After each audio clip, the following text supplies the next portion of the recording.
اگر تاریخ معلوم نہ ہو پہلے اور بعد کی تو تین باتیں آپ کو بتائی. اگر کوئی تقویت والی بات موجود ہو تو اس کو راجح قرار دیا جائے گا. اگر تقویت والی بات موجود نہ ہو لیکن مجتہد فی المذہب اس میں ترجیح کا کام کر سکتا تو ترجیح کرے گا. اگر ترجیح کا کام نہیں کر سکتا تو جس پہ چاہے اس پر وہ اپنی شہادت قلب کے ساتھ عمل کر سکتا ہے. تین بات ہو گئی. وَإِنْ كَانَ عَامِيًا، اور اگر عامی ہو یعنی مجتہد فی المذہب نہ ہو، اتبع فتوى المفتی فیہ الاعلم اتقى الاعلم، تو اگر عامی ہے تو پھر وہ اس مفتی کی پیروی کرے گا، اس کے فتوے کو مانے گا جو تقوی کے اعتبار سے اونچا مقام رکھتا ہو اور علم و فضل کے اعتبار سے ممتاز ہو. تو جو سب سے زیادہ متقی اور جانکار مفتی ہوگا اس کے فتوے پر عمل کرے گا. وَإِنْ كَانَ مُتَفَقِّهًا، اور اگر کوئی فقہ کا طالب علم ہو یا کوئی مولانا ہو تو تبع المتأخرین، متأخرین کی اتباع کرے گا. متأخرین نے جس قول کو اختیار کیا ہوگا اس کو اختیار کرے گا. وَعَمِلَ بِمَا هُوَ أَصْوَبُ وَأَحْوَطُ عِنْدَهُ، اور اس پر عمل کرے گا جو زیادہ درست ہو اور زیادہ احتیاط پر مبنی ہو. علامہ محقق ابن الہمام کی کتاب التحریر میں ایسے ہی لکھا ہوا ہے. ترجمہ تو آپ کو سمجھ میں آ گیا لیکن پوری بات کھل کر سمجھ میں نہیں آئے گی اس میں کہنا کیا چاہتے ہیں. کیا خیال؟ ترجمہ تو سمجھ میں آ گئے، چلو ٹھیک ہے، سمجھ گئے یہاں سے حق ہو رہا ہے، سب آسان آسان ہے، لیکن کہنا کیا چاہتے ہیں وہ سمجھ میں نہیں آ رہا ہے. دیکھیے بہت آسان سی بات ہے، بتانے اس میں یہ چاہ رہے ہیں کہ کیا ایک ہی مسئلے میں ایک ہی امام کے ایک ہی وقت میں دو قول ہو سکتے ہیں کہ نہیں ہو سکتے؟ اس کا آسان ترین جواب یہ دیا گیا کہ ایک ہی مسئلے میں ایک ہی وقت میں ایک ہی مجتہد کے دو قول نہیں ہو سکتے ہیں. اگر آپ کو کسی کتاب میں کسی امام کا کسی مجتہد مطلق کا دو قول نظر آتا ہے یا تین قول نظر آتا ہے یا چار قول نظر آتا ہے ایک ہی مسئلے میں، تو پھر اس میں آپ کو ترجیح سے کام لینا پڑے گا. اس کی کئی صورتیں ہو سکتی ہیں. ایک صورت تو یہ ہے کہ سب سے پہلے یہ دیکھیں گے کہ اس میں پہلا کا قول کون سا ہے، بعد کا قول کون سا ہے.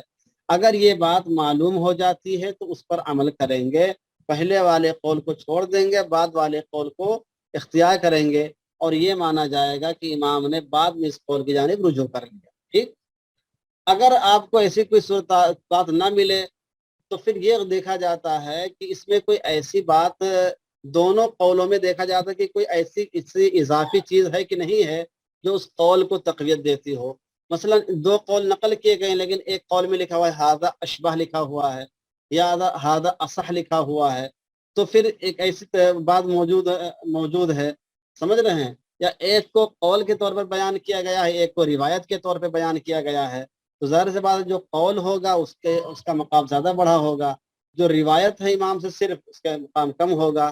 تو کوئی ایسی تقویت والا پہلو تلاش کیا جاتا ہے جس سے اس کے صحیح ہونے کی بات سمجھ میں آتی ہو، تو پھر اس کو راجح قرار دیا جاتا ہے. اگر کوئی ایسی اضافی چیز یا ایسی کوئی اضافی پہلو اس کے اندر موجود نہیں ہے تو پھر اب یہ کام آتا ہے مجتہد فی المذہب کے پاس. مجتہد فی المذہب اپنے اجتہاد سے کام لے گا، مرجحات کو تلاش کرے گا، دلائل کو دیکھے گا. اگر اس کو کوئی ترجیحی پہلو مل جاتا ہے تو پھر مجتہد فی المذہب وہ کام کرے گا اور ان دونوں قولوں کے تناقض کو دور کرنے کے لیے ایک کو راجح ایک کو مرجوح قرار دے گا. اگر مجتہد فی المذہب یہ کام نہیں کر پا رہا ہے تو پھر مجتہد فی المذہب اپنی شہادت قلب کے ساتھ، اپنے دل کے میلان کے ساتھ جس قول کو بہتر سمجھتا ہو اس پر عمل کرے گا. اگر مان لیے مجتہد فی المذہب ہے ہی نہیں، ایک عام آدمی ہے، تو اپنے زمانے کے مفتی کے فتوے پر عمل کر لے گا. اور اگر کوئی عالم ہے، مفتی ہے، وہ خود وہ کام کرتا ہے، وہ اپنے دور کے فقہا میں اس کا شمار ہوتا ہے، اہل علم اس کا شمار ہوتا ہے، تو وہ متأخرین کی پیروی کرے گا. متأخرین نے جس قول کو اختیار کیا اس کو لے لے گا اور اس کے مطابق وہ عمل کرے گا. یہ پانچ باتیں ان کے اندر آئی کہ نہیں آئیں؟ پانچ باتیں اس کے اندر آئی. تو اولاً مجتہد کے دو قول نہیں ہو سکتے ہیں، تین قول ایک ہی مسئلے میں نہیں ہو سکتے ہیں. اگر ہوتے ہیں تو ترتیب آپ کو یہ 5 کام کرنے ہوں گے ترجیح کے. ٹھیک، اب سب کو بات واضح ہو گئی. اب اس بات کو ذرا سا اپنی کاپی میں لکھ لیجئے تو انشاءاللہ سمجھ میں اور آ جائے گا. کاپی میں لکھ لیجئے القولان لمجتہدین کی واضح ترین تشریح. لکھیے کاپی میں القولان لمجتہدین کی واضح ترین تشریح. سب کی ویڈیو بند ہے، سب سو تو نہیں رہے ہیں گرمی کے مہینے میں؟ کولر چلا کے آن لائن ہو کے سو گئے ہوں کہ چلو آن لائن بھی رہو کولر چلا کے سوتے رہو، کیا معلوم ہے. جی، القولان لمجتہدین کی واضح ترین تشریح. لکھیے نمبر 1، لکھیے ابھی نمبر نہ لیے. اگر کسی مسئلے میں امام کے 2 یا اس سے زائد قول ملتے ہیں، اگر کسی مسئلے میں امام کے 2 یا اس سے زائد قول ملتے ہیں،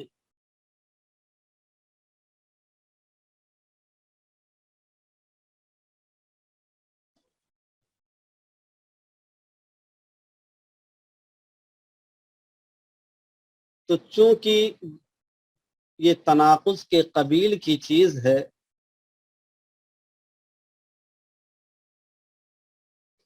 تو چونکہ یہ تناقض کے قبیل کی چیز ہے، یعنی تضاد کے قبیل کی چیز ہے، اس لیے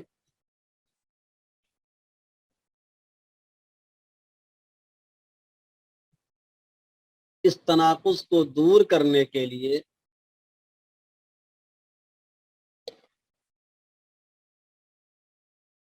مندرجہ ذیل طریقے اپنائے جائیں گے.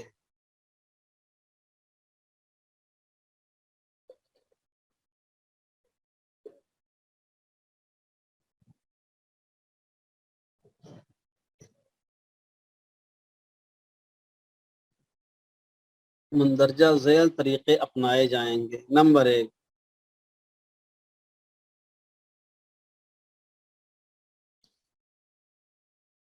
دونوں اقوال میں سے کسی قول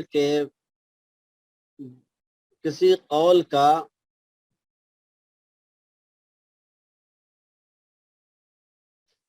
دونوں اقوال میں سے کسی قول کا،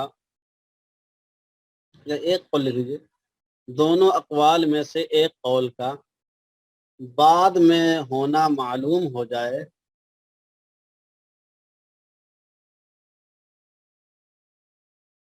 بعد میں ہونا معلوم ہو جائے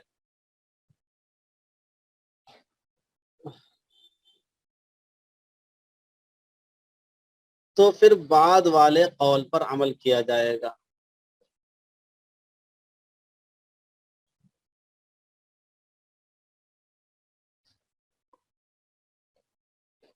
اور یہ سمجھا جائے گا کہ امام نے پہلے قول سے اس قول کی جانب رجوع کر لیا ہے، اور یہ سمجھا جائے گا کہ امام نے پہلے قول سے اس قول کی جانب رجوع کر لیا ہے.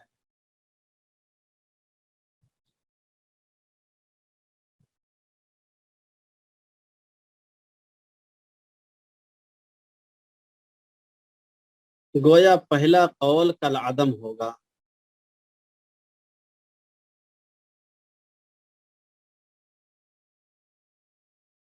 پہلا قول کالعدم ہوگا.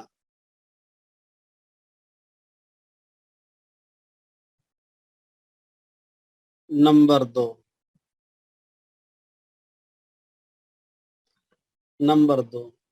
اگر تقدیم و تاخیر معلوم نہ ہو سکے، یا تقدم و تاخر لے لیجیے، تقدم و تاخر معلوم نہ ہو سکے، اگر تقدم و تاخر معلوم نہ ہو سکے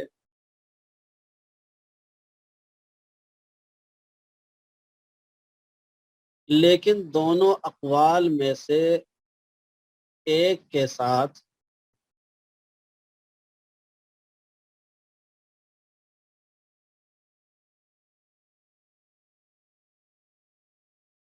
دونوں اقوال میں سے ایک کے ساتھ کوئی ترجیحی پہلو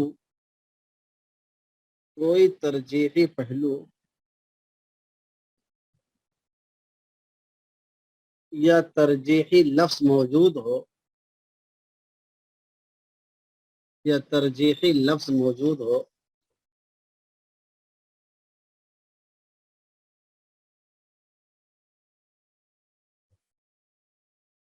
مثلا ایک میں لکھا ہے قال ابو حنیفہ کذا، مثلا ایک میں لکھا ہے قال ابو حنیفہ کذا،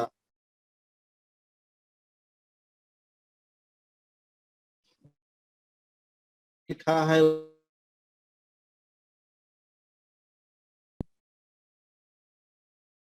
وفی روایت عنہ کذا۔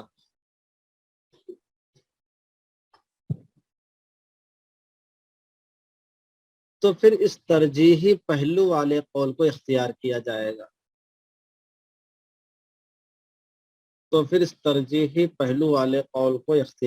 جائے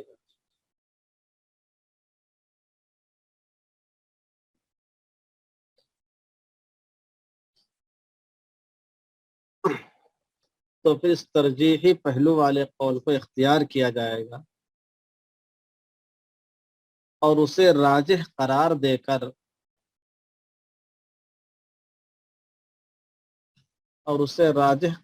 کر اس کے بالمقابل قول کو چھوڑ دیا جائے گا۔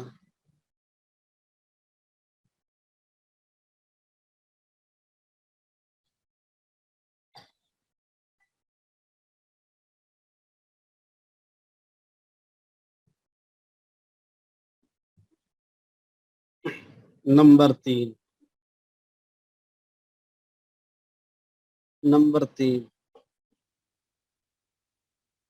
اگر مذکورہ بالا دونوں باتیں نہ ہوں،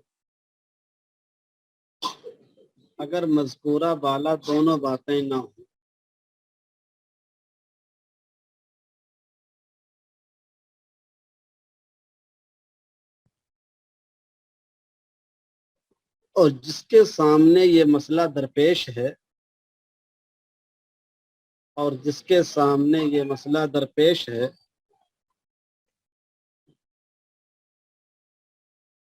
وہ مجتہد فی المذہب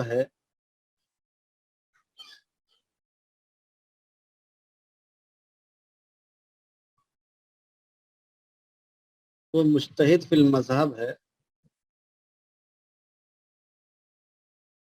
اور مرجحات کی روشنی میں وہ ترجیح کا کام کر سکتا ہے، اور مرجحات کی روشنی میں وہ خود ترجیح کا کام کر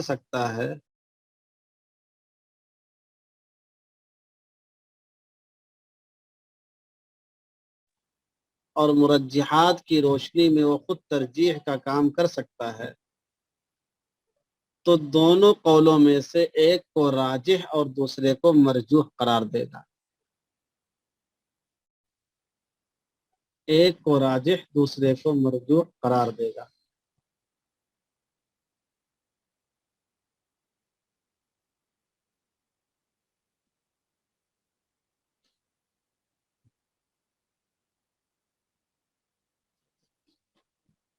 اور اگر ترجیح کا کام نہیں کر سکتا ہے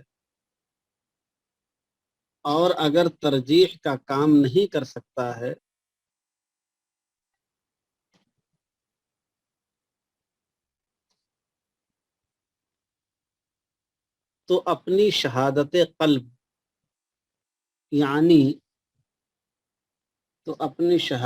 قلب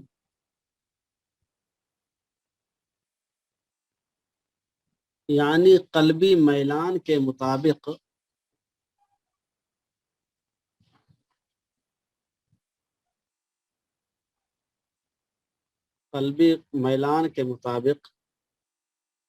ایک پر عمل کرے گا، کسی ایک پر عمل کرے گا اور دوسرے کو چھوڑ دے گا۔ عمل کا مطلب یہ کہ خود عمل کرے یا کسی کو فتویٰ دے یا کسی کو بتائے وغیرہ، سمجھ رہے ہیں؟ خود عمل کرے گا، کسی ایک پر عمل کرے گا دوسرے کو چھوڑ دے گا۔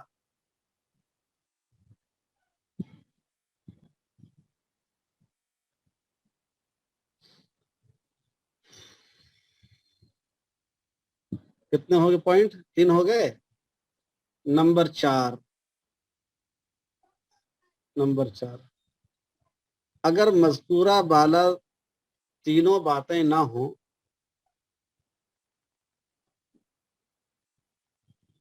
بلکہ 3 کے بجائے 2 لکھ لیجئے، مذکورہ بالا دونوں باتیں نہ ہوں، یہ لکھیے مذکورہ بالا دونوں باتیں نہ ہوں، یعنی وہ سب سے شروع میں جو اول دو آئی تھی نہ ہوں، اور جس کے سامنے یہ مسئلہ درپیش ہے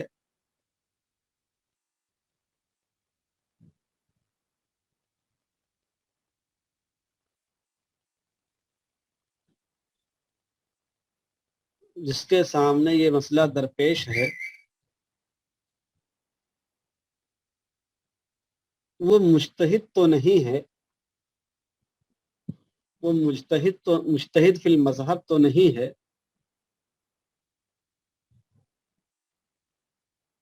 لیکن فقہ کا اچھا خاصا جانکار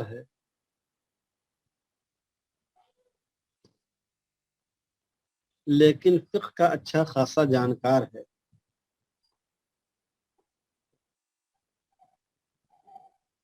جیسے آج کل کے اکثر معتبر مفتیان کرام،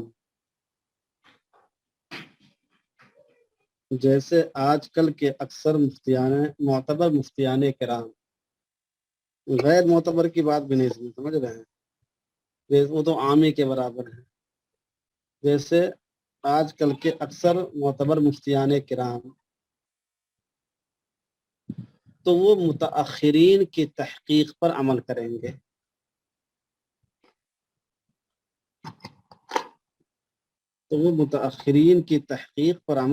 گے، اور اسی کے مطابق فتویٰ دیں گے۔ مولانا ریاض الدین ندوی ایم پی لکھ رہے ہیں کہ نہیں لکھ رہے ہیں؟ بہت اہم بات ہے یہ، لکھ لیجئے، امتحان میں آئے گا تو پریشان ہوں گے، امتحان میں آئے گا کہ القولان للمجتہدین کے تحت مصنف نے کیا باتیں لکھی ہیں، اس سے ذرا تفصیل سے لکھیے، تو کہیں گے یہ تو سمجھ میں القولان للمجتہدین کیا چیز ہے۔ لکھا آپ نے؟ نمبر 4۔ نمبر 5 اگر مذکورہ بالا دونوں باتیں نہ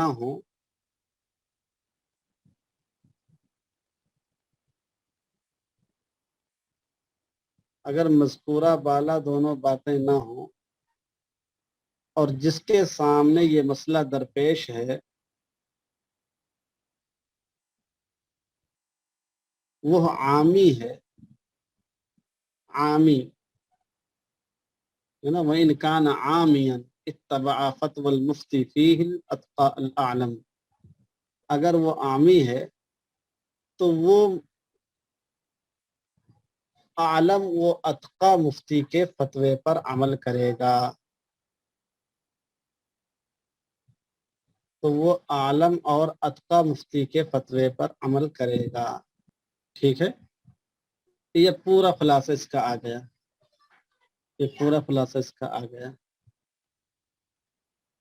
کوئی صاحب ذرا پڑھ کے سنائیں کیا لکھا ہے میں نے، چونکہ کوئی ہے؟ مولانا محمد احمد صاحب، آپ کی آواز کھول رہا ہوں، محمد احمد قاسمی صاحب آپ کی آواز کھول رہا ہوں، ذرا پڑھ کے سنائیے کیا لکھا آپ نے، تاکہ جو لوگوں سے بسم اللہ الرحمن الرحیم۔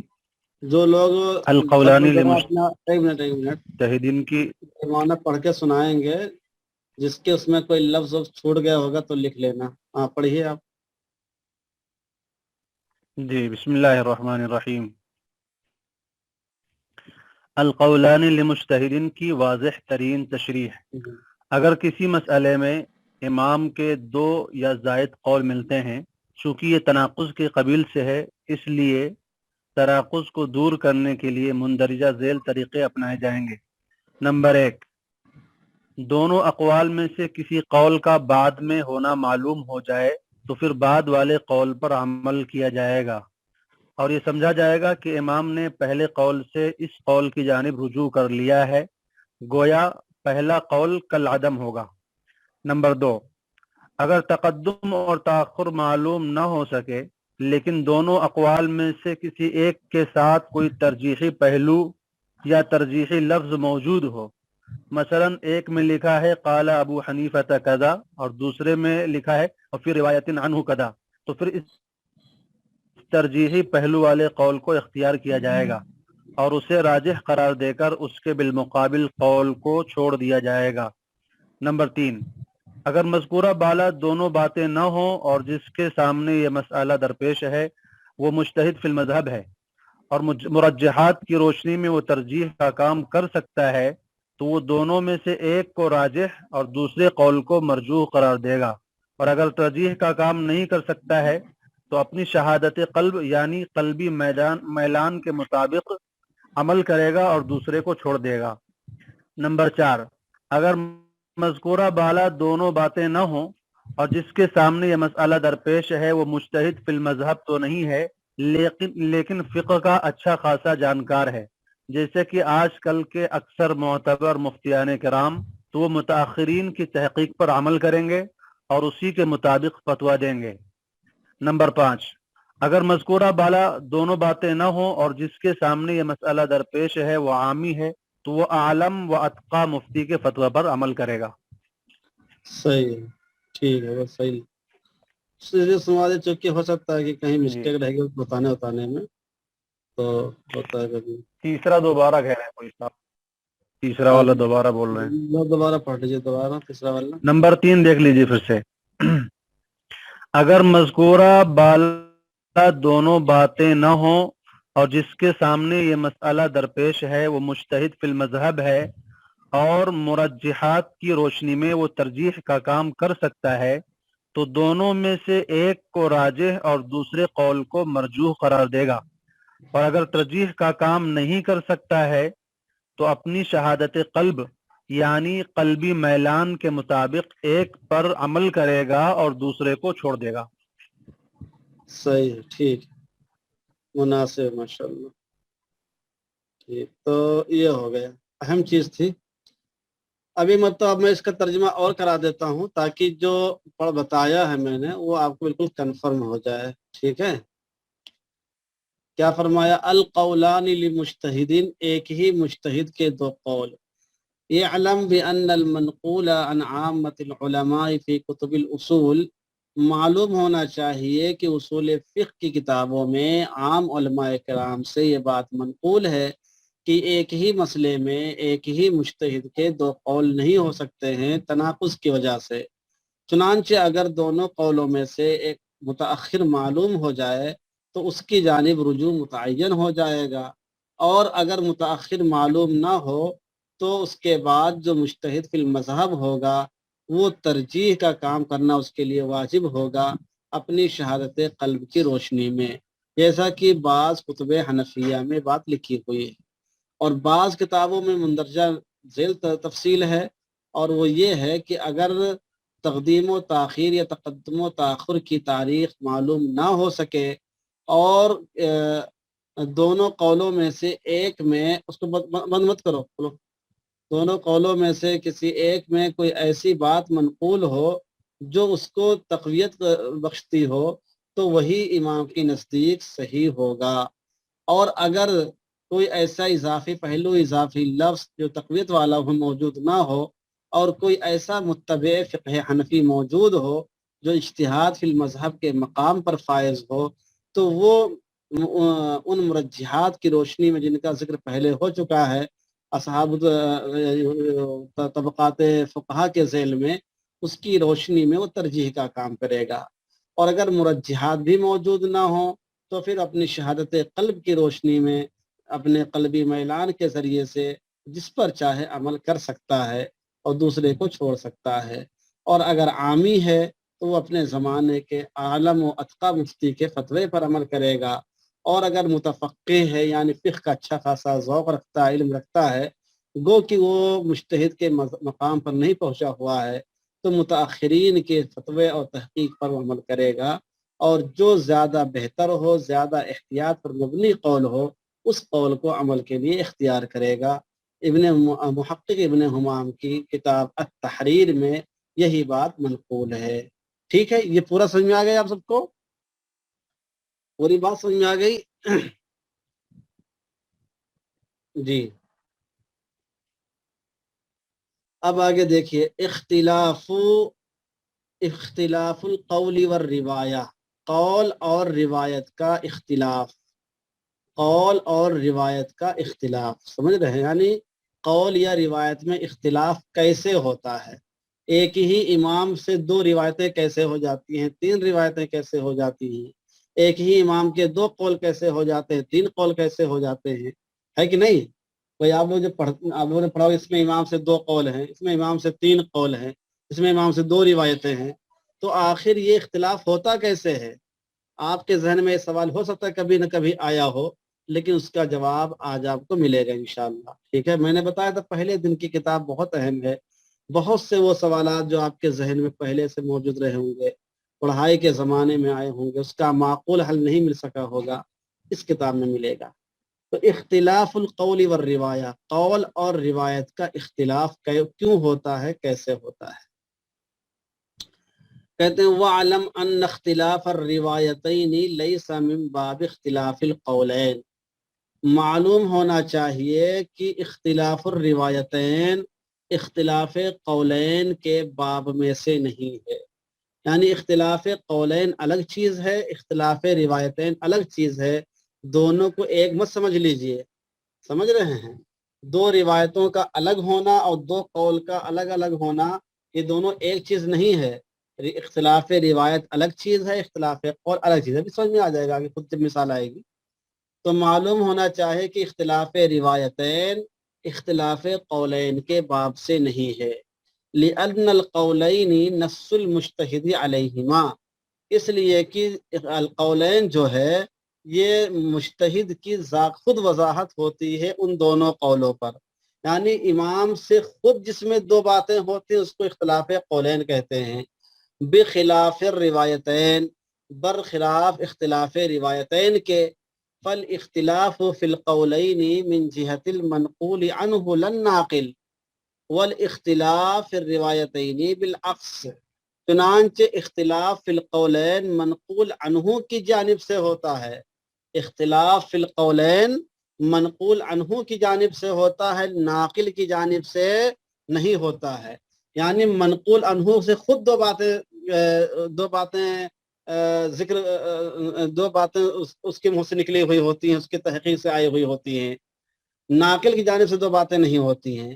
والاختلاف فی الروایتین بالعکس، اور اختلاف فی الروایتین اس کے برعکس ہوتا ہے، اس میں عین ممکن ہے کہ منقول عنہ کی ایک ہی بات ہو لیکن بیان دو لوگوں نے الگ الگ طور پہ کر دیا ہو، سمجھ رہے ہیں؟ بات کم سمجھ میں آئی؟ پہلے یہ بتائیے کہ قول کسے کہتے ہیں، روایت کسے کہتے ہیں؟ قول کہتے ہیں قائل کے قول کو، قائل جو بات کہتا ہے وہ قول ہے، اور روایت کیا ہے؟ دوسرے لوگ جو بیان کرتے ہیں وہ روایت ہے۔ تو یہ بتا رہے ہیں کہ اختلاف قولین جو ہے وہ الگ چیز ہے، اختلاف روایتین الگ چیز ہے۔ اختلاف قولین قائل کی جانب سے وہ اختلاف ہوتا ہے، قائل خود دو باتیں کہہ رہا ہوتا ہے، اس بنا پر وہ اختلاف قولین ہوتا ہے۔ اور اختلاف روایتین میں کوئی ضروری نہیں ہے کہ قائل دو باتیں کہہ رہا ہو، عین ممکن ہے قائل نے ایک ہی بات کہی ہو، نقل کرنے والوں نے دو طرح کی بات نقل کر دیا ہو۔ ارے بات سمجھ میں آئی کہ نہیں آئی؟ بات سمجھ میں آئی کہ نہیں آئی؟ تو وہ ہو جاتا ہے اختلاف روایتین۔ تو اختلاف روایتین میں جو اختلاف ہوتا ہے وہ راویوں کی جانب سے ہوتا ہے، اختلاف قولین میں جو اختلاف ہوتا ہے وہ خود قائل کی جانب سے ہوتا ہے۔ بات سمجھ میں آئی؟ اختلاف قولین میں جو اختلاف ہوتا ہے وہ خود قائل کی جانب سے اختلاف ہوتا ہے، قائل خود دو بات یا تین بات کہہ رہا ہوتا ہے، اور اختلاف روایتین میں جو اختلاف ہوتا ہے وہ راوی کی جانب سے ہوتا ہے، قائل کی جانب سے نہیں ہوتا ہے۔ عین ممکن ہے کہ قائل نے ایک ہی بات کہی ہو، سننے والوں نے الگ الگ سن لیا ہو۔ میں پڑھا رہا تھا، میں نے بتایا کہ انشورنس کروانا ناجائز ہے، اب آپ کا نیٹ کمزور تھا، آپ جب میں ناجائز بولے تو لفظ نہ کٹ گئے، آپ کو جائز سننے میں آیا، تو میں نے تو بولا تھا ایک ہی لفظ کہ انشورنس کروانا ناجائز ہے. اب ایک صاحب نے جا کے بتایا کہ ہمارے استاد نے کہا ہے کہ انشورنس کروانا ناجائز ہے, دوسرے جا کے بتا دے کہ ہمارے استاد نے فرمایا آج درس میں کہ انشورنس کروانا جائز ہے. اب بتائیے, تو اب یہاں پر بات ہم نے ایک ہی کہی تھی, بات ہم نے ایک ہی کہی تھی, لیکن ناقلوں نے الگ الگ اس کو بتا دیا. تو دو قول ہو گئے, دو روایتیں ہو گئی کہ نہیں ہوئی؟ ایک کی روایت میں جائز ہے, ایک کی روایت میں ناجائز ہے. ایک کی روایت میں جائز ہے اور ایک کی روایت میں ناجائز ہے. تو یہ اختلاف قائل کی طرف سے ہوا کہ ناقل کی طرف سے ہوا؟ بولیے, یہ اختلاف قائل کی طرف سے ہوا کہ ناقل کی طرف سے ہوا؟ جی, یہ ناقل کی طرف سے ہوا, یہ راوی کی طرف سے ہوا. یہ ہو گیا اختلاف الروایتین. یہ کیا ہو گیا؟ اختلاف الروایتین. اور کبھی اختلاف ہوتا ہے, اختلاف قولین ہوتا ہے. اگر میں خود ہی دو طرح کی بات کہوں تو وہ ہو جائے گا اختلاف قولین. جیسے میں کہوں, میں نے آج بتایا کہ کیا کہتے ہیں شیئر مارکیٹ میں حصہ لینا جائز ہے, شیئر مارکیٹ میں حصہ لینا جائز ہے, اور کل میں نے بتایا کہ شیئر مارکیٹ میں حصہ لینا ناجائز ہے. اب میرے دو قول ہو گئے. اب آپ نے جا کر بیان کیا کہ ہمارے استاد نے بتایا ہے کہ شیئر مارکیٹ میں حصہ لینا جائز ہے, اور کل جو آیا تھا پڑھنے کے لیے, کل آپ نہیں آیا تو اس نے جا کے بتایا کہ ہمارے استاد نے فرمایا ہے کہ انشورنس میں شیئر مارکیٹ میں حصہ لینا جائز نہیں ہے. تو اب یہاں پر جو اختلاف ہوا ہے ناقل کی طرف سے ہوا کہ قائل کی طرف سے ہوا ہے؟ یہاں جو اختلاف ہوا ہے ناقل کی طرف سے ہوا کہ قائل کی طرف سے ہوا؟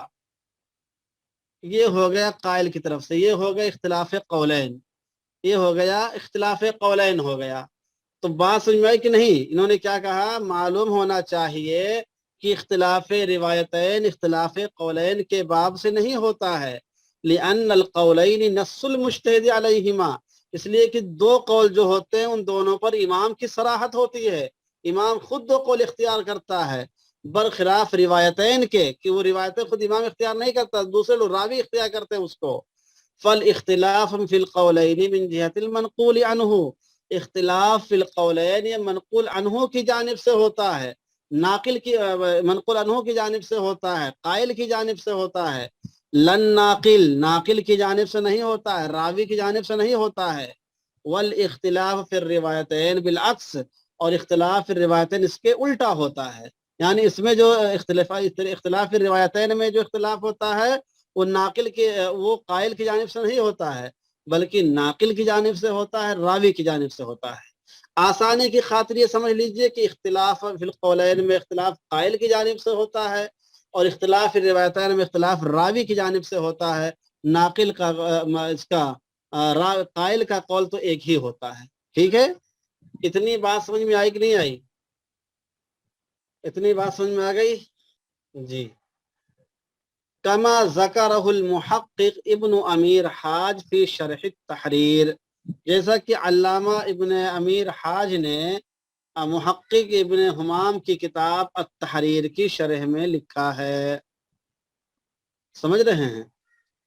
جیسا کہ محقق ابن امیر حاج نے اپنے استاد علامہ ابن حمام کی کتاب التحریر کی شرح میں لکھا ہے.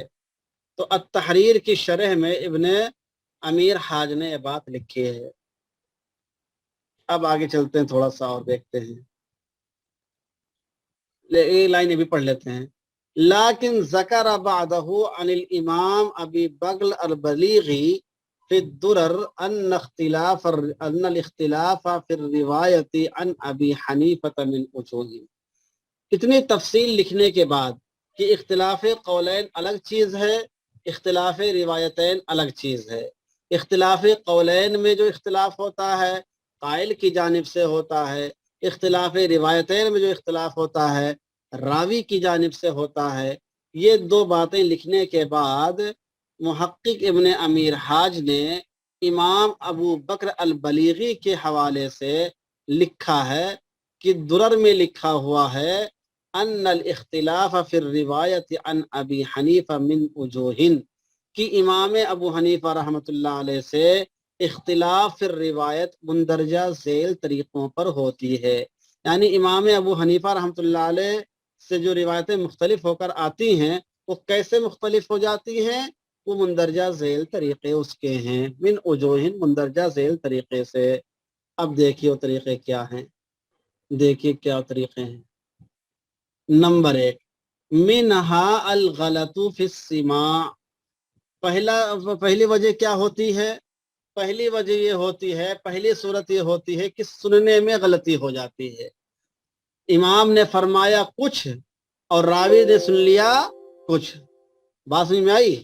امام نے فرمایا کچھ، راوی نے سن لیا کچھ۔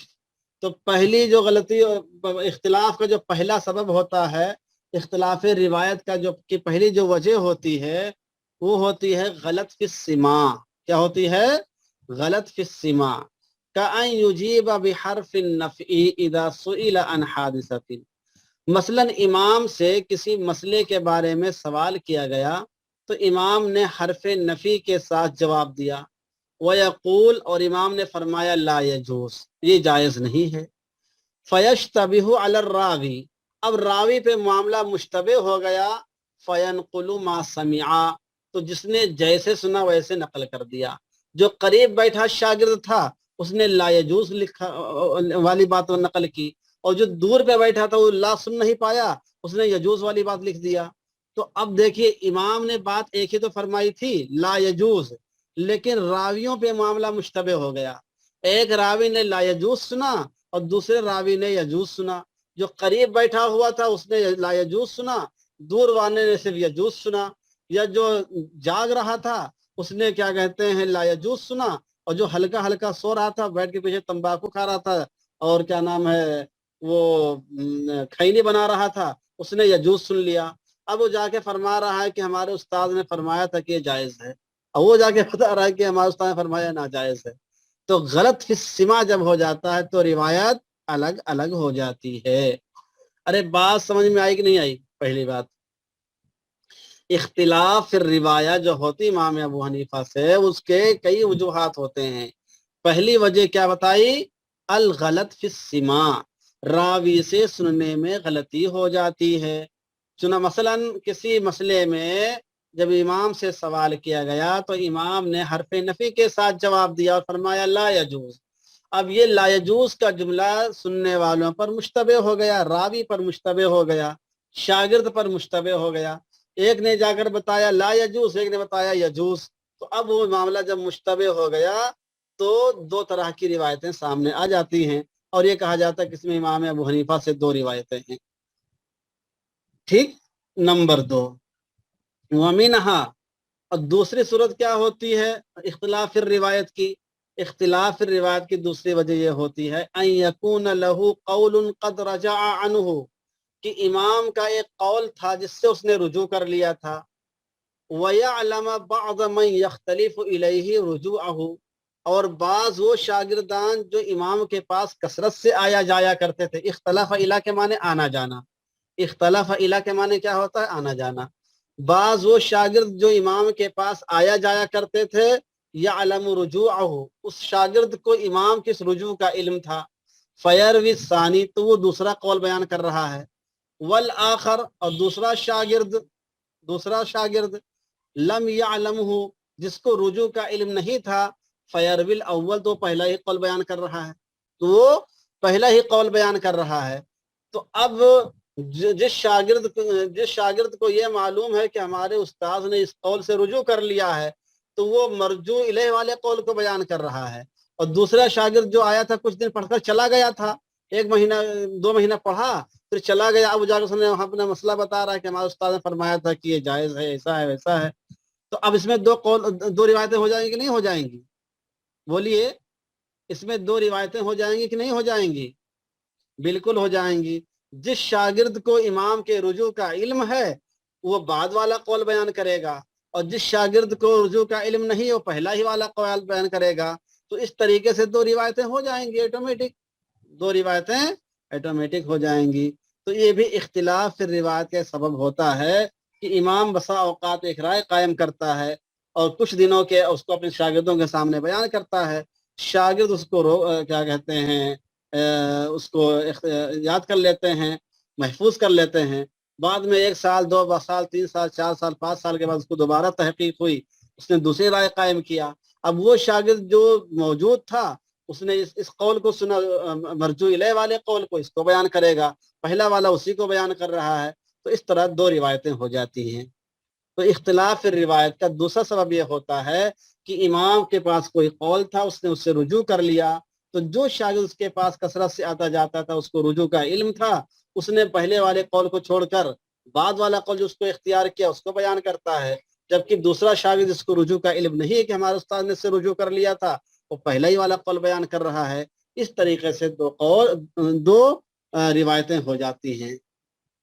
نمبر 3، وَمِنْهَا أَنْ يَكُونَ قَالَ أَحَدُهُمَا عَلَى وَجْهِ الْقِيَاسِ وَالْآخِرَ عَلَى وَجْهِ الْإِسْتِحْسَانِ. تیسری صورت کیا ہوتی ہے؟ تیسری صورت یہ ہوتی ہے کہ بسا اوقات امام ایک قول کو وجہ قیاس کی بنیاد پر اختیار کرتا ہے، والآخر علی وجہ الاستحسان، اور دوسرے قول کو وہ استحسان کی بنیاد پر اختیار کرتا ہے. سمجھ رہے ہیں؟ ایک ہی مسئلے میں امام دو قول اس کے ہوتے ہیں، ایک قول قیاس کی بنیاد پر ہوتا ہے اور دوسرا قول استحسان کی بنیاد پر ہوتا ہے. قیاس اور استحسان یہ دونوں باتیں مثالوں کے ساتھ اچھی طریقے سے ہم سمجھا چکے ہیں آپ کو درر مختار میں. تو قیاس کی بنیاد پر ہوتا ہے اور استحسان کی بنیاد پر.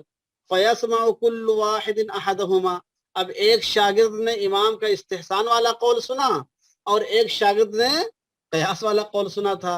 فَيَنْقُلُ كَمَا سَمِعَ، وہ جیسا سن رہا ہے اسے جا کے بیان کر رہا ہے لوگوں میں، اپنے شاگردوں میں پڑھا رہا ہے کہ ہمارے امام صاحب نے فرمایا استحسان بنا پر اس کا حکم یہ ہے، اور دوسرا کہہ رہا ہے قیاس کی بنا پر اس کا حکم یہ ہے. تو روایتیں الگ الگ ہوں گی کہ نہیں ہوں گی؟ ایک جا کے استحسان والی روایت بیان کر رہا ہے، استحسان والا قول بیان کر رہا ہے، اور ایک جا کے قیاس والا قول بیان کر رہا ہے. تو دونوں روایتیں الگ الگ ہو جائیں گی نہیں ہو جائیں گی؟ تو اختلاف فی الروایت کا ایک سبب یہ بھی ہوتا ہے کہ امام اگر دو قول اختیار کرتا ہے، ایک قیاس کے بنا پر ایک استحسان کی بنا پر، اور شاگرد جو ہوتے ہیں وہ ہر ایک کے مطابق اپنا بیان کر رہے ہوتے ہیں، ایک نے قیاس والی بات سن رکھی ہے، ایک نے استحسان والی بات سن رکھی ہے، دونوں جا کے بیان کر رہے اپنے امام ہی کے حوالے سے کہ امام ابو حنیفہ نے فرمایا کہ اس کا حکم یہ ہے، دوسرا کہہ رہا ہے کہ امام ابو حنیفہ نے فرمایا اس کا حکم یہ ہے. اس طریقے سے روایتیں الگ الگ ہو جاتی ہیں. تیسرا پوائنٹ سمجھ میں آیا؟ تیسرا پوائنٹ سمجھ میں آیا کہ نہیں آیا؟ جی تسلیم کریں کہ تیسرے پوائنٹ کو قولین کے زمرے میں ہونا چاہیے تھا، کیونکہ امام کی طرف سے دو قول ہوئے ہیں. آپ کی بات بالکل بجا ہے، بالکل درست ہے، اس میں کوئی شک نہیں ہے. علامہ شامی کے تبصرے کا انتظار کریے، وہ یقیناً آپ کی بات کی تائید کریں گے. ٹھیک ہے؟ مولانا تسلیم صاحب آپ کی بات درست ہے کہ اس میں جب امام خود ہی دو قول اختیار کر رہا ہے، ایک استحسان کی بنیاد پر ایک قیاس کی بنیاد پر، تب تو اس کو اختلاف روایتین کے بجائے اختلاف قولین ہونا چاہیے. یقیناً یہ بات درست ہے. سمجھ رہے ہیں؟ آگے آئے گا، آگے علامہ شامی خود بیان کریں گے اس چیز کو. تو تیسرا پوائنٹ یہ ہے کہ امام دو قولوں میں سے ایک کو وجہ قیاس کی بنیاد پر کہتا ہے اور دوسرا قول استحسان کی بنیاد پر کہتا ہے. چنانچہ ہر وہ شاگرد جو ان دونوں میں سے کسی ایک کو سنتا ہے ویسے ہی نقل کر دیتا ہے. تو اس طریقے سے بھی روایت الگ الگ ہو جاتی ہے. ٹھیک. وَمِنْهَا، چوتھا پوائنٹ یہ ہے، چوتھی صورت وجہ یہ ہوتی ہے أَن يَكُونَ الْجَوَابُ فِي مَسْأَلَةٍ مِّن وَجْهَيْنِ، کہ ایک ہی مسئلے میں جواب دو طریقے سے ہو سکتا ہو. من جہت الحکم، ایک جواب تو فتوے کے اعتبار سے ہو، ومن جہت الاحتیاط، اور دوسرا جواب تقوی کے اعتبار سے ہو. سمجھ رہے ہیں؟ کبھی کبھی ایسا بھی ہوتا ہے کہ ایک ہی مسئلے میں دو حکم ہو سکتے ہیں، ایک حکم فتوے کے اعتبار سے اور ایک حکم تقوی کے اعتبار سے. اور مجتہد جو ہے دونوں رائے قائم کرتا ہے. مجتہد جو ہے من جہت الحکم والا بھی بیان کرتا ہے کہ فتوے کے اعتبار سے اس کا حکم یہ ہے، اور تقوی اور احتیاط کے اعتبار سے اس کا حکم یہ ہے. فَيَنْقُلُ كُلٌّ كَمَا سَمِعَ، تو ہر شاگرد جو ایک ایک بات کو سنتا ہے اسی کے مطابق نقل کر دیتا ہے. تو اس طریقے سے کئی اقوال اس طریقے سے کئی روایتیں ہو جاتی ہیں.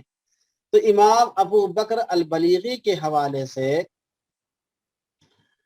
ابن امیر حاج نے 4 صورتیں آپ کے سامنے پیش کی ہیں کہ اختلاف روایت کی ایک وجہ غلط فی السماع ہے، دوسری صورت کیا ہے کہ ایک شاگرد کو رجوع کا علم ہے، ایک کو رجوع کا علم نہیں ہے، تیسری صورت یہ ہے کہ ایک مسئلہ قیاس کے مطابق ہے اور ایک مسئلہ استحسان کے مطابق ہے، اور ہر شاگرد ایک ایک کے مطابق بیان کر رہا ہے، اور چوتھی صورت یہ ہے کہ ایک ہی مسئلے میں 2 طرح سے حکم لگ سکتا ہو، ایک تقوی کی بنیاد پر، ایک فتوے کی بنیاد پر، تو جس شاگرد نے جون سی بات سنی ہوتی ہے اس کے مطابق اس کو روایت کر دیتا ہے، تو اس طریقے سے 2 روایتیں ہو جاتی ہیں، 3 روایتیں ہو جاتی ہیں، 4 روایتیں ہو جاتی ہیں۔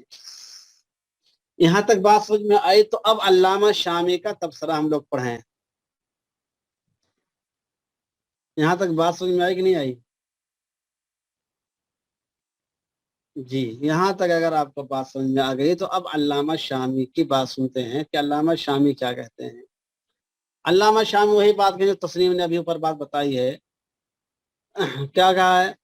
قلت، میں کہتا ہوں، فعلی ما عدا الوجہ الاول یکون الاختلاف فی الروایتین من جہت المنقول عنہ ایضا لابتناء الاختلاف فیہما على اختلاف القولین المرویین فیکونان من باب واحد۔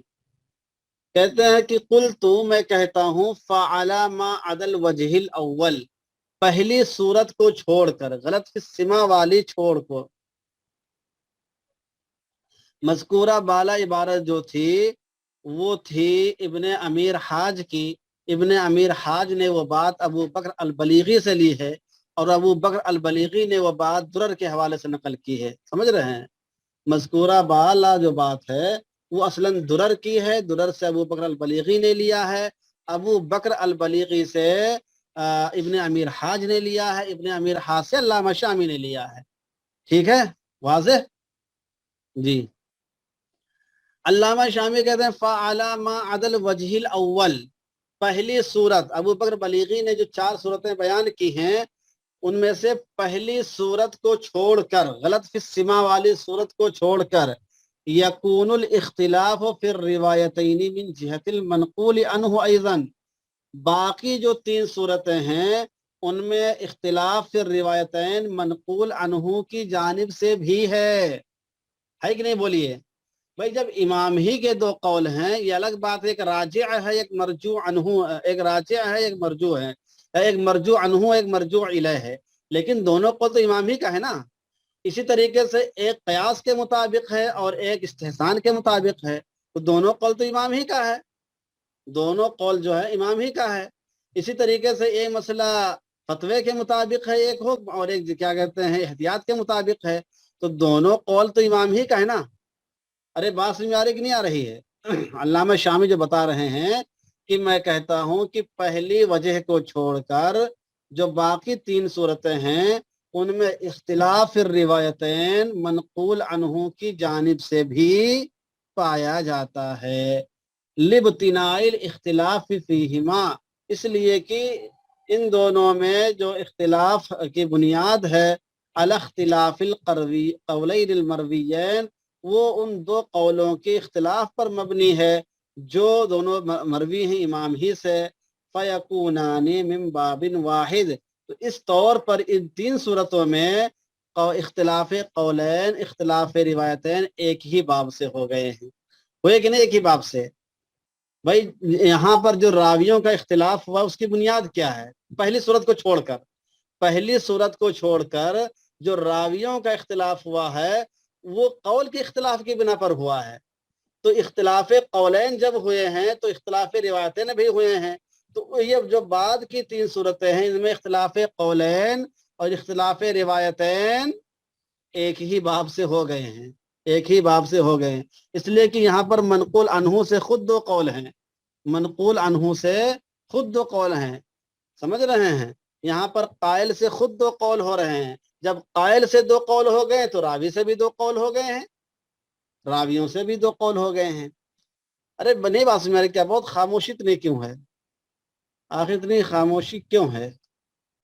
قلت، میں کہتا ہوں، فعلی ما عدا الوجہ الاول، پہلی وجہ کو چھوڑ کر اختلاف الروایتین منقول عنہ کی جانب سے بھی پایا جاتا ہے، اس لیے کہ اختلاف قولین میں ان دونوں میں اختلاف کی بنیاد اس قول کے اختلاف پر، ان دونوں قول کی بنیاد پر ہیں جو مروی ہیں.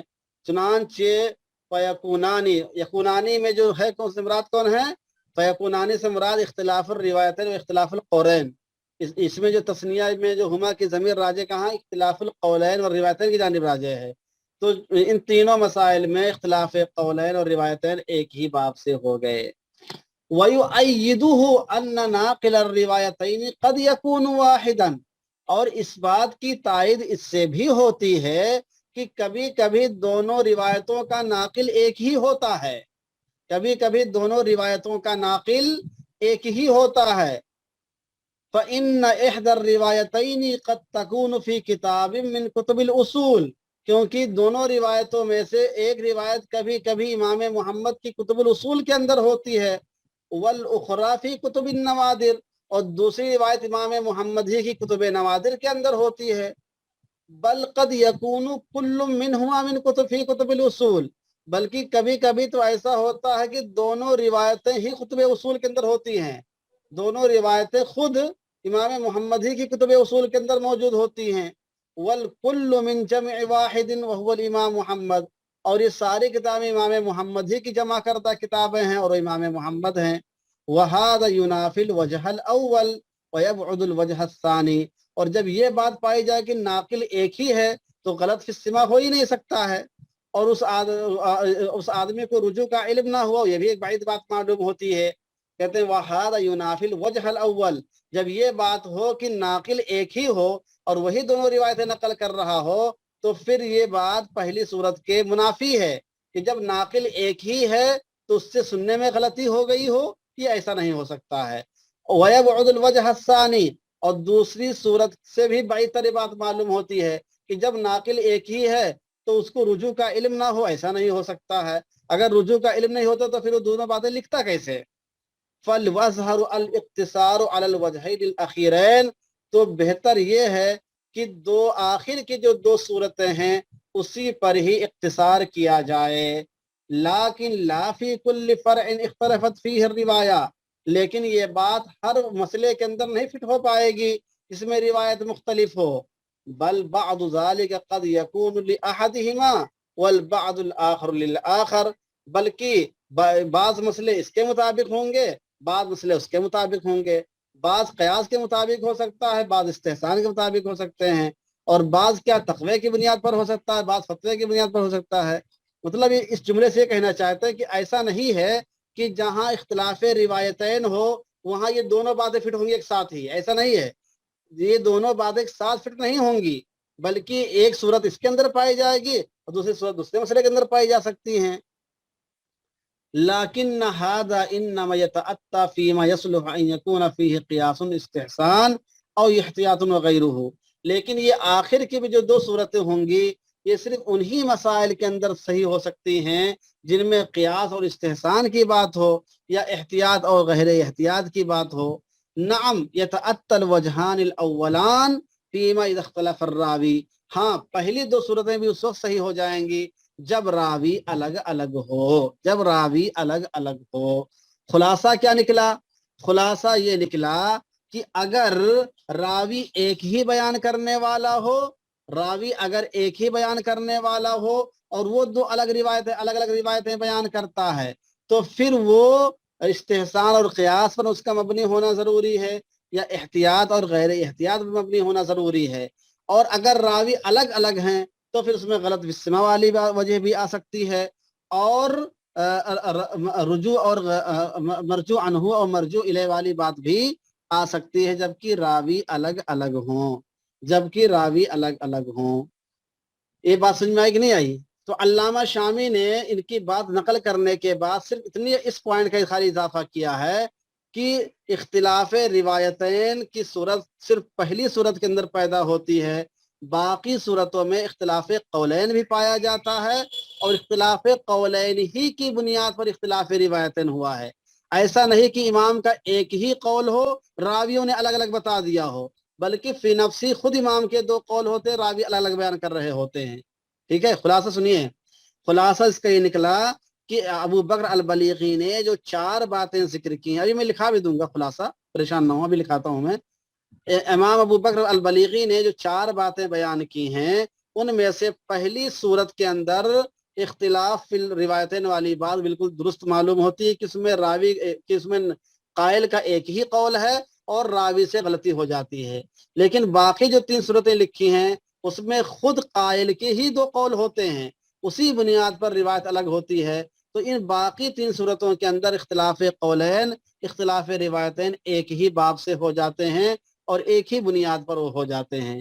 علامہ شامی نے آخر میں ایک بات یہ بھی بتائی ہے کہ اختلاف قولین والی جو بات ہے، روایتین والی جو بات ہے، اس کے اندر جو آخر کے 2 صورتیں ہیں وہ اس وقت ہوں گی جبکہ قیاس و استحسان یا احتیاط اور غیر احتیاط کی بات ہو، اور شروع کی 2 صورتیں ہیں وہ ہیں جبکہ راوی الگ الگ ہوں گے، تبھی وہ صورت متحقق ہو سکتی ہے، ورنہ نہیں ہو سکتی ہے۔ اب علامہ شامی نے ایک بات اور اس میں ذرا اضافہ کی ہے، اس کو پڑھا دیتا ہوں، پھر میں اس کا خلاصہ آپ کو لکھاتا ہوں، ٹھیک ہے؟ علامہ شامی ذرا یہ بات میں آپ کو پڑھا دیتا ہوں، اس کے بعد آخر میں اضافہ اس کو لکھاتا ہوں آپ کو۔ وقد يقال ان من وجوه الاختلاف ايضا تردد المجتهد في الحكم، اور یہ بات بھی کہی جاتی ہے کہ جو اختلاف اقوال ہوتے ہیں یا اختلاف روایتین ہوتی ہے، اس کے وجوہات میں سے مجتہد کا کسی حکم میں متردد ہونا بھی ہے، مجتہد کا کسی حکم میں متردد ہونا بھی ہے، یعنی کبھی کبھی مجتہد حکم کے سلسلے میں متردد ہوتا ہے تو اس سے بھی اختلاف قول یا اختلاف روایت ہو جاتا ہے۔ وہ کیوں ہوتا ہے؟ اس کی 2 صورتیں ہوتی ہیں۔ ایک صورت کیا ہوتی ہے؟ لِتَعَارُضِ الْأَدِلَّةِ عِنْدَهُ بِلَا مُرَجِّحٍ، امام کے نزدیک دلائل متعارض ہوتے ہیں اور ترجیح کی کوئی صورت نہیں ہوتی۔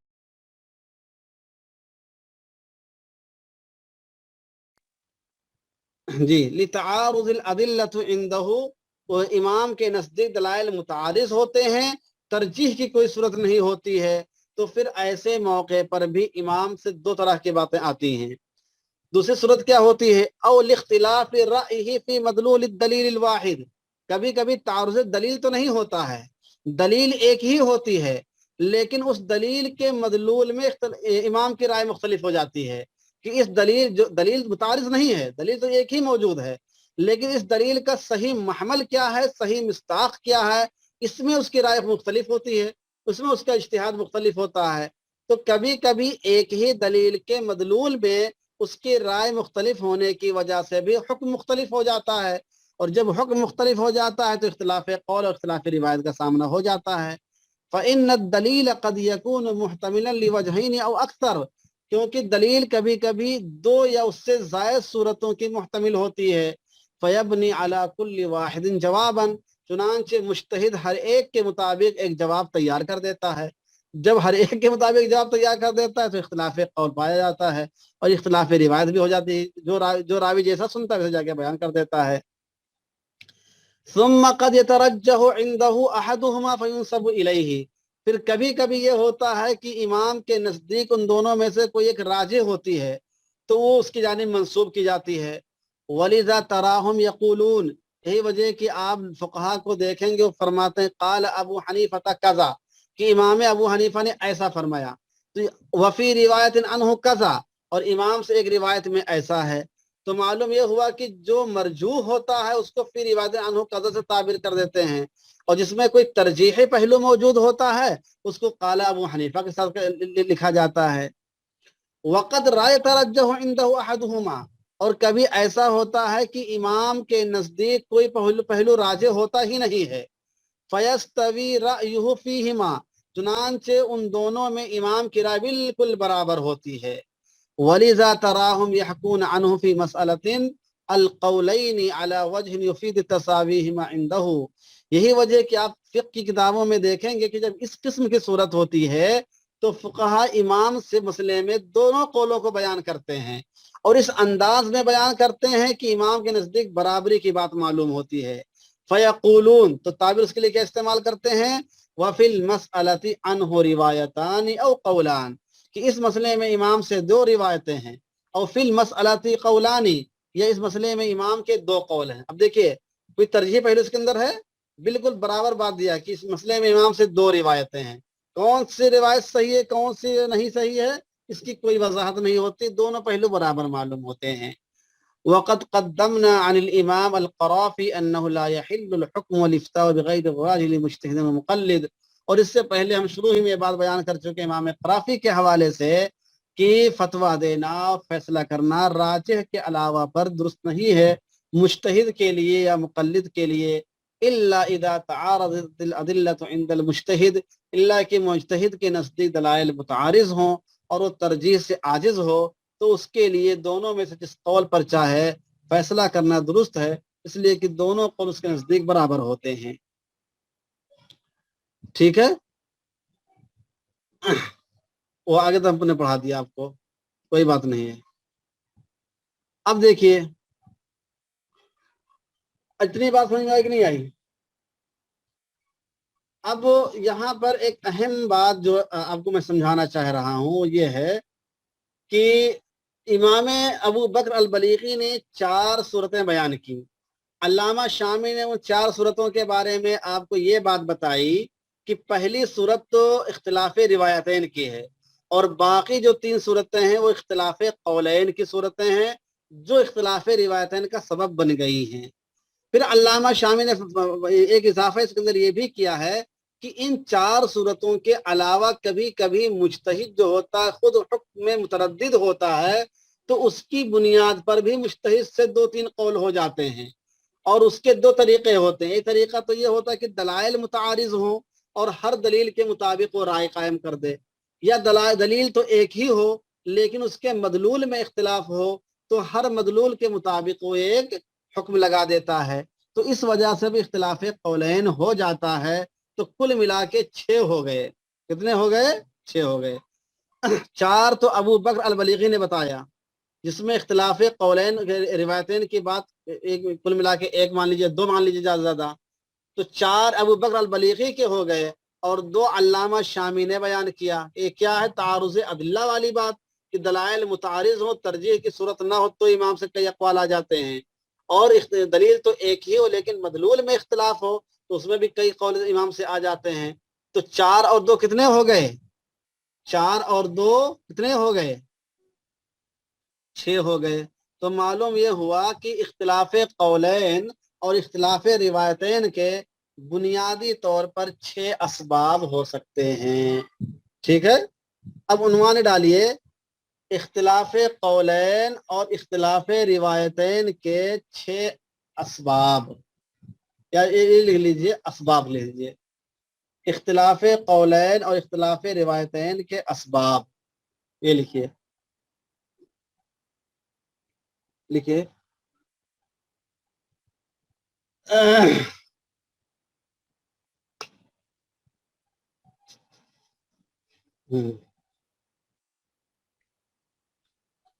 اختلاف قولین اور اختلاف روایتین کے بنیادی طور پر 6 اسباب ہو سکتے ہیں۔ اختلاف قولین اور اختلاف روایتین کے بنیادی طور پر 6 اسباب ہو سکتے ہیں۔ نمبر 1، راوی سے سننے میں غلطی ہو جائے۔ نمبر 1، راوی سے سننے میں غلطی ہو جائے۔ نمبر 2، بعض راویوں کو رجوع کا علم ہو بعض کو نہ ہو۔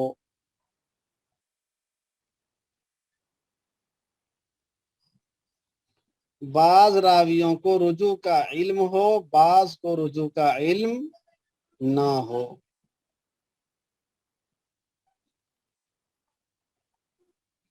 یہ دونوں صورتیں، یہ دونوں اسباب اختلاف روایتین کے اسباب ہیں، اختلاف روایتین کے اسباب ہیں۔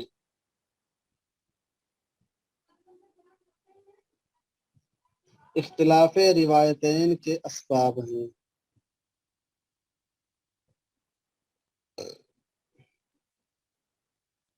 نمبر 3، قیاس و استحسان کی بنا پر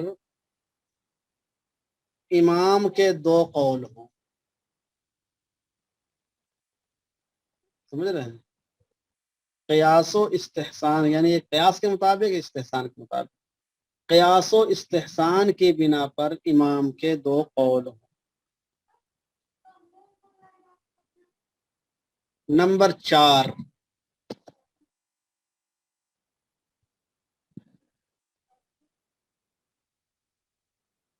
نمبر 4 نمبر 4 لکھیے، نفس حکم اور تقوی کے اعتبار سے دو قول ہوں۔ نفس حکم یعنی اس کا فتوے کے اعتبار سے حکم کیا ہوگا، اور تقوی اور احتیاط کے اعتبار سے اس کا حکم کیا ہوگا، دو الگ الگ ہوں۔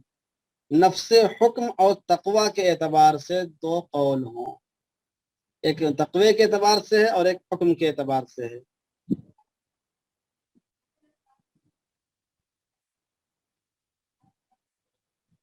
نمبر 5، تعارض دلائل کی وجہ سے، تعارض دلائل کی وجہ سے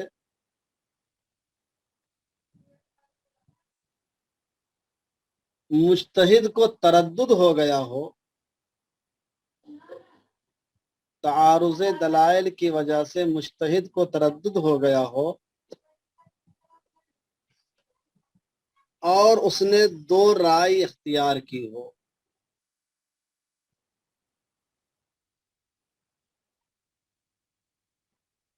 اور اس نے دو رائے اختیار کی ہو۔ نمبر 6، دلیل کے مفہوم میں احتمال کی وجہ سے، دلیل کے مفہوم میں احتمال کی وجہ سے امام کا دو قول ہو۔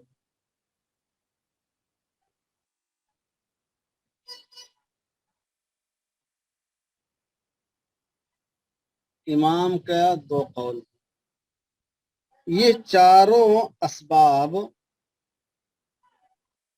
اختلاف قولین کے اسباب ہیں، یہ چاروں اسباب اختلاف قولین کے اسباب ہیں۔ تو اختلاف روایتین کے دو سبب ہوتے ہیں جن کی بنا پر ایک تو غلط استماع، دوسرے رجوع کا علم ہونا نہ ہونا۔ اور اختلاف قولین کیوں ہوتا ہے، یا تو قیاس و استحسان کی وجہ سے امام دو رائے قائم کرتا ہے، یا فتوی اور تقوی کی بنا پر دو رائے قائم کرتا ہے، یا تعارض دلائل کی وجہ سے مجتہد متردد ہوتا ہے تو ہر دلیل کے مطابق ایک ایک رائے قائم کر دیتا ہے، یا دلیل کے مفہوم میں احتمال، دلیل تو ایک ہی ہوتی ہے لیکن اس کے مفہوم میں کئی احتمال ہوتا ہے تو اس کی وجہ سے کئی رائے قائم کر دیتا ہے، تو اس وجہ سے اختلاف قولین ہو جاتا ہے۔ ٹھیک ہے، میں سمجھتا ہوں کہ وجہ سمجھ میں آ گئی ہوگی کہ امام سے جو کئی کئی قول منقول ہوتے ہیں اس کی وجہ کیا ہوتی ہے، اور جو امام کے شاگردوں سے کئی کئی روایتیں الگ الگ انداز میں آتی ہیں اس کی وجہ کیا ہوتی ہے، اس کی یہی 6 اسباب ہوتے ہیں۔ ٹھیک ہے، ایک اہم نقطہ، ایک اہم چیز ہے، اس لیے اس کو بھی ذہن میں رکھیں۔ ٹھیک ہے، بہت اچھی بات ہے۔ سبحان اللہ بحمدہ، سبحانک اللہ۔